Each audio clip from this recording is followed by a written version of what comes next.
Assalamualaikum warahmatullahi wabarakatuh. Kita lanjutkan materinya. Kali ini temanya adalah tentang komponen input, ya. Ketika Anda berinteraksi dengan suatu halaman web, ya, sambil contoh misalnya di sana misalnya diminta untuk, karena kita misalnya berhubungan dengan suatu layanan ataupun media sosial, biasanya di awal itu akan ditanya tentang status kita itu sebagai user yang bagaimana.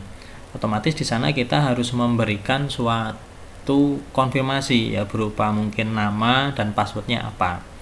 Nah, bicara tentang komponen di HTML, peran komponennya itu adalah sebagai suatu interface yang dipakai untuk menangkap datanya, ya. Nanti komponen itu tidak hanya sekedar tombol ataupun mungkin berupa isian, tidak, namun nanti lebih mengarah kepada bagaimana sistem itu mampu berinteraksi, ya. Jadi penempatan komponennya itu harus sesuai dengan kebutuhan. Kalau misal hanya cukup dengan tombol saja, ya berarti nanti kita cukup meletakkan tombol saja. Nah, saya ambil contoh di sini. Ada suatu isian begitu, ya. Di sini ada kotak, kemudian ada tulisan tipis di sini, di atasnya ada email. Nah, tulisan tipis di sini dimaksudkan untuk membantu bahwa yang dimaksud untuk isian di kotak ini itu adalah email, ya. Saya yakin sering sudah menjumpai yang seperti ini. Kemudian di bawahnya ada password, kemudian ini ada keterangan untuk membantu bagaimana cara kita mengisinya, ya, misalnya at least 8 karakter, ya, paling setidaknya kita nanti mengisi di sini 8 karakter. Nah, itu adalah contoh dari komponen. Nah, kemudian komponen sekali lagi tidak hanya sekedar berupa isian nanti di sini. Kalau Anda pernah belajar di pemrograman visual, tentu Anda tidak akan juga asing dengan yang seperti ini, ya, karena komponen-komponen itu banyak. Nah, kemudian kapan kita memerlukan kotak isian yang seperti ini, kapan kita memerlukan, namanya ini adalah semacam checkbox atau checklist begitu, ya, yang mana perbedaannya nanti ada yang kotak dan ada yang bulat, ya, nanti saya ceritakan kemudian. Nah, kemudian di bawahnya ada tombol. Ini bukan aplikatif, ya, ini hanya sekedar berupa screenshot saja. Ini contoh implementasi dari form. Nah, kemudian contoh yang lain, nah, misalnya seperti ini lebih interaktif lagi, ya. Kalau tadi ada yang kotak, saya ceritakan, ini ada yang bulat, ya. Ini berupa, istilahnya itu adalah pilihan yang hanya boleh dipilih salah satu. Nah, nanti ada detailnya di teorinya. Kemudian ada satu isian juga, ini juga bagian dari komponen. Kalau tadi seperti email itu hanya mengetikkan dalam satu baris saja, tapi ini bisa lebih dari satu baris begitu, ya, dan isinya biasanya lebih mengarah kepada deskripsi atau isian dalam bentuk paragraf. Nah, kemudian seperti ini dibantu juga kalau misalnya isiannya itu kosong, dia tidak ada warning. Nah, kemudian ini ada formatnya untuk email seperti ini. Kalau kita isi kemudian add misalnya seperti ini, nah, dia sudah sesuai dengan filternya dia. Nah, kemudian ini adalah sebuah tombol. Ini sekali lagi contoh implementasi dari komponen. Nah, satu persatu basicnya di HTML kita buka, ya. Yang pertama itu ada namanya text box, merupakan suatu kontrol atau komponen yang digunakan untuk memasukkan atau entry data. Di dalam penulisannya menggunakan perintah HTML itu tidak ada pembuka, tidak ada penutup, jadi hanya satu perintah saja. Kalau Anda perhatikan di kursor yang saya tunjuk ini, input, kemudian spasi tipe, text, kemudian name. Ini adalah nama komponen yang kita definisikan di sini, misalnya USR, kemudian size, 20 ini maksudnya adalah ukuran lebar dari text box tersebut. Nah, perbedaannya dengan yang bawah, kalau di atas itu tipenya teks, yang bawah itu password ya. Kemudian untuk nama, sekali lagi ini adalah identitas, diusahakan namanya itu tidak sama kalau untuk komponen text box ya. Nah, nanti contoh implementasinya adalah seperti ini. Kalau tadi kita menggunakan tipenya teks, ini kalau kita ketikkan di sini, namanya atau teks yang kita ketikkan itu akan ditampilkan. Kemudian kalau teks yang kita ketikkan di tipe yang password itu dia akan disamarkan. Nah, seperti dengan tipenya sendiri, tipe password lebih banyak dipakai untuk menyamarkan data. Jadi seperti di enkripsi, apapun yang Anda ketik di sini akan ditampilkan sebagai tanda titik-titik hitam, atau mungkin tergantung browsernya, ada yang diubah ke dalam bentuk asterik atau bintang ya. Jadi intinya data itu akan disamarkan. Nah, kemudian di tipe password ini juga diproteksi, tidak akan bisa di-copy ya. Nah, contoh implementasinya seperti ini. Saya besarkan. Oke, ini yang atas tadi. Misalnya saya ketikkan apapun di sini bisa, namun kalau di tipe password saya ketikkan sama, misalnya username kemudian 1 2 3 4. Nah, apapun yang kita ketikkan di sana, baik itu berupa huruf ataupun angka, itu akan disamarkan dalam bentuk notasi-notasi tertentu yang seragam. Ya, ini sekali lagi menyesuaikan dengan browsernya. Kemudian untuk kodenya saya kira juga nggak terlalu rumit ya. Anda perhatikan di baris 10 dan baris 11 ya, yang membedakan adalah tipenya ya. Jadi saya kira nggak ada masalah di sini. Kemudian selanjutnya setelah text box ada namanya itu adalah text area. Nah, text area itu merupakan suatu kontrol atau komponen yang digunakan untuk mengentrikan data dalam bentuk paragraf ya, seperti yang saya contohkan tadi. Itu bisa lebih dari satu kalimat ya, biasanya lebih dari 250 atau ya tergantung dari kebutuhan ya. Untuk perintahnya sedikit berbeda dengan yang text box tadi. Di sini perintahnya adalah text area, kemudian spasi row dan ada kolom. Row di sini adalah bukan berarti batasan, tapi ini adalah menentukan tampilnya itu terdiri dari 4 baris dan berapa kolom. Baris ini definisinya biasa, jadi orientasinya ke arah horizontal. Kemudian kolom ini dihitung berdasarkan huruf. Jadi kalau misalnya saya tentukan berapa ini? 5 kolom ya, berarti nanti tampilannya hanya kurang lebih selebar huruf atau kata bentuk ini. Kemudian sekali lagi setiap komponen itu harus memiliki nama. Kemudian untuk peletaan konten atau isinya itu berada di bawah atau di antara perintah text area. Sebagai contoh, isinya nanti adalah seperti ini. Kalau kita mendefinisikan kolomnya 4 dan barisnya 4 dan kolomnya 30, maka yang dimaksud barisnya 4 adalah seperti ini.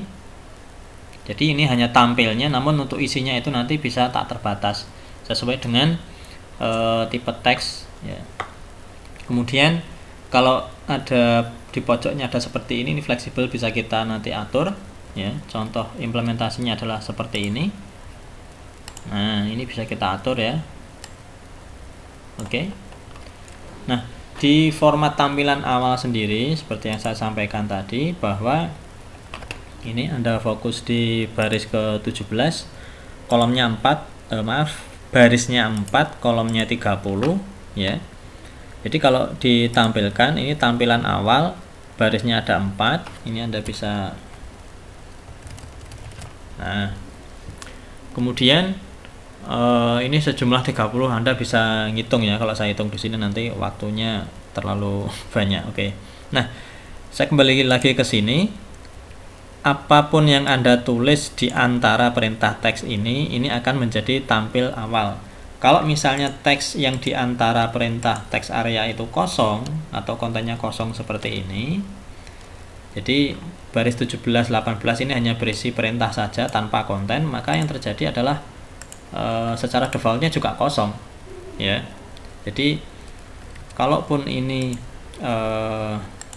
di tampilan awalnya kosong, ya otomatis ini juga akan kosong, ya. Kalau di default awalnya misalnya ada isinya, misalnya merdeka, ya kita simpan, maka ketika ditampil awal juga merdeka itu akan tampil.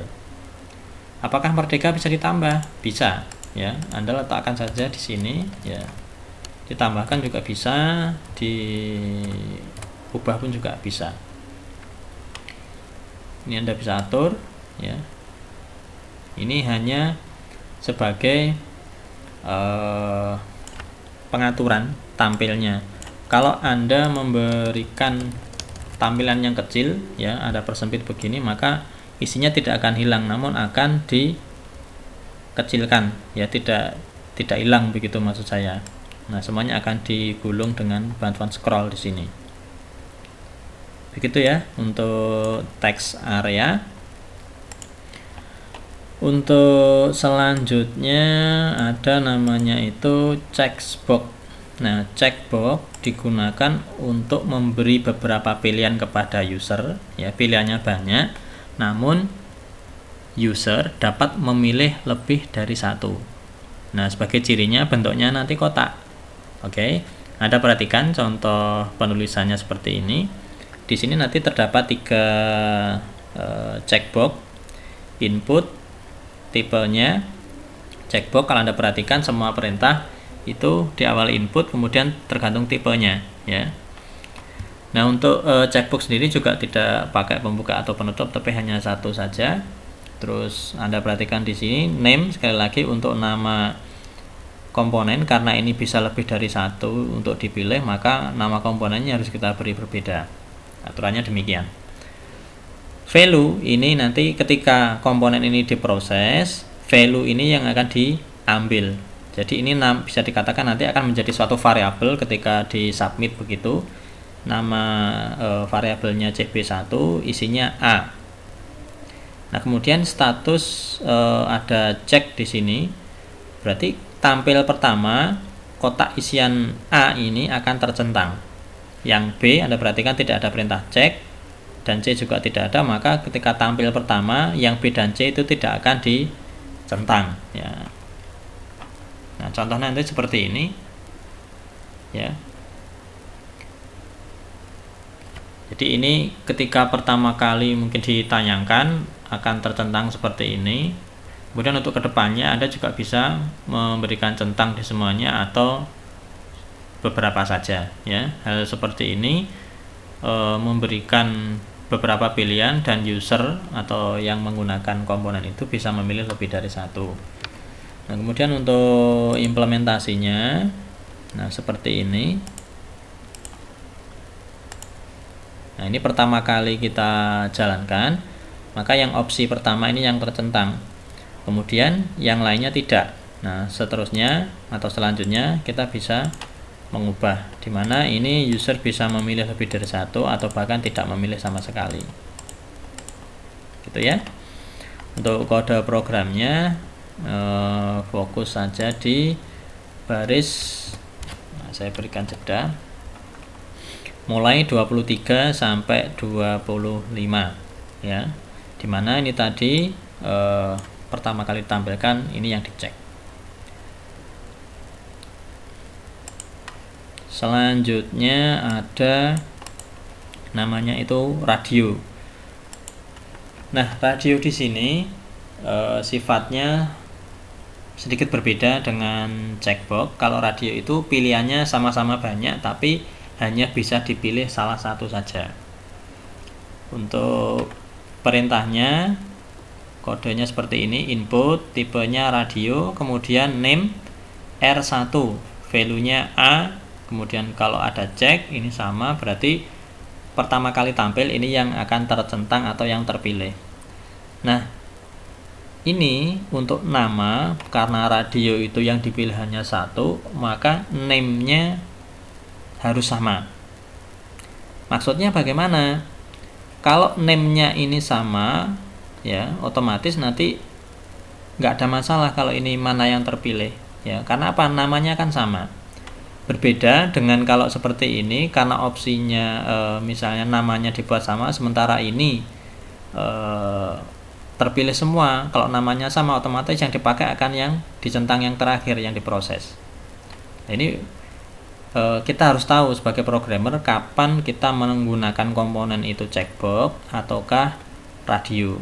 Jadi kita lihat di aktual kenyataan atau penggunaan implementasi sehari-hari itu mana-mana satu pilihan yang bisa dipilih lebih dari satu, mana-mana pilihan yang memang harus dipilih salah satu saja. Seperti contoh pendidikan terakhir, kalau misalnya kita beri nama R1, dimanapun itu dipilih ya otomatis itu yang akan menjadi datanya, ya kan tidak mungkin kalau kita misalnya menggunakan checkbox itu sebagai untuk pendidikan terakhir dicentang semua, kan salah, ya. Termasuk misalnya ini untuk jenis kelamin, ya laki-laki, perempuan, atau mungkin ada other gitu. Nah otomatis jenis kelamin itu akan dipilih salah satu. Kalau jenis kelamin dicentang semua, ya ini meragukan nanti. Ya ini berarti salah programmernya atau programnya sendiri yang bermasalah, ya. Oke, saya kira Anda sudah memahami, ya. Jadi dimanapun ini dipilih akan karena menggunakan radio otomatis hanya salah satu saja yang akan terpilih. Nah, kita lihat kodenya. Misalnya ini, ya. Sekali lagi concernnya adalah kalau menggunakan komponen radio itu name-nya harus sama. Ini A-nya yang terpilih pertama kali atau sebagai default. Oke. Ya. Nah, sambil contoh saja, defaultnya kita ubah, check-nya itu kita taruh di misalnya minimal S1 pendidikannya. Nah, berarti ketika di jalankan pertama, ya file HTML ini, maka S1 itu yang akan tercentang. Anda milih kemanapun, ini centangnya hanya satu, ya. Sekali lagi, sebelum kita menggunakan radio atau checkbox, kita harus tahu opsi dari pernyataan atau input data itu mana yang tepat untuk menggunakan radio ataupun checkbox, gitu ya. Kemudian selanjutnya ada menu pop up. Nah, kalau Anda sudah mencoba pemrograman visual, Anda tahu yang namanya combo box. Jadi menu atau opsi pilihan dalam bentuk drop down ke bawah, begitu ya. Kita lihat dulu contohnya seperti ini. Jadi untuk kalau ini mungkin Anda bingung ya melihat susunannya, kita lihat saja di kode programnya. Nah, di baris 42 sampai dengan 46, ya, untuk perintahnya combo box itu atau menu pop up ini menggunakan pembuka dan penutup, ya. Namanya komponennya adalah select, kemudian name, ini adalah nama komponennya, misalnya jurusan. Kemudian untuk perintahnya, untuk opsinya ini berbeda dengan radio ataupun checkbox, ini menggunakan option. Nah, misalnya kita ada 3 pilihan, Jakarta, Surabaya, Purwokerto, ini value ini yang akan kita pakai nantinya. Kalau misalnya ini diproses, kalau misalnya yang terpilih nanti Surabaya, berarti nama variabelnya jurusan, isi variabelnya itu adalah SBY, ya. Contohnya seperti ini. Nah, ini implementasi. Nah, ini contoh dari pop up. Kalau di pemrograman visual namanya combo box. Oke, yang terakhir ada tombol. Nah, tombol secara prinsip dalam HTML itu ada 2, yaitu submit dan reset. Tombol submit itu digunakan untuk mengeksekusi, kemudian kalau reset itu digunakan untuk membatalkan atau mengosongkan isian. Jadi kalau dalam satu perintah form itu terdapat reset, ketika Anda mengisi kemudian Anda tekan tombol reset, ini akan kosong secara default, ya. perintahnya input, tipe, kemudian tipenya adalah submit, kemudian name ini dipakai sebagai nama komponen, value-nya adalah oke. Jadi termasuk nanti ketika Anda mengeksekusi tombol ini akan seolah-olah akan dibuatkan satu variabel namanya submit, nilainya oke. Ya. Kemudian nah, contoh implementasinya ya wujudnya hanya tombol saja, ya. Anda perhatikan baris 50 dan 51 sama seperti yang ada di PowerPoint tadi. Nah, kalau diterapkan ya ini ya tombol saja. Nah, pengaruhnya apa tombol ini? Ya tombol ini tergantung dari data yang kita isikan. Untuk penggunaan tombol dan komponen yang lain ya itu nanti akan lebih maksimal di pemrograman yang sifatnya dinamis ya. Kalau HTML ini kan statis ya, hingga nanti kita hanya mendesain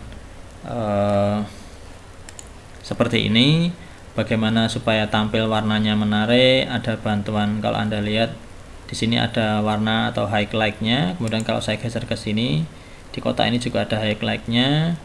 Kemudian tombolnya kalau Anda bandingkan tidak monoton seperti ini ya, tapi tombolnya ini ada radiusnya, kemudian warnanya bisa hijau atau mungkin nanti kita bisa ubah warna pink.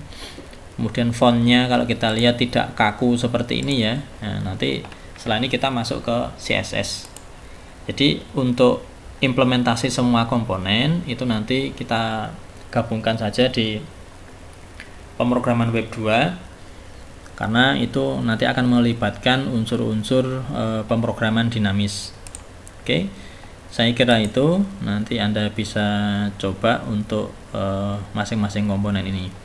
Saya akhiri dulu, terima kasih untuk waktunya. Assalamualaikum warahmatullahi wabarakatuh.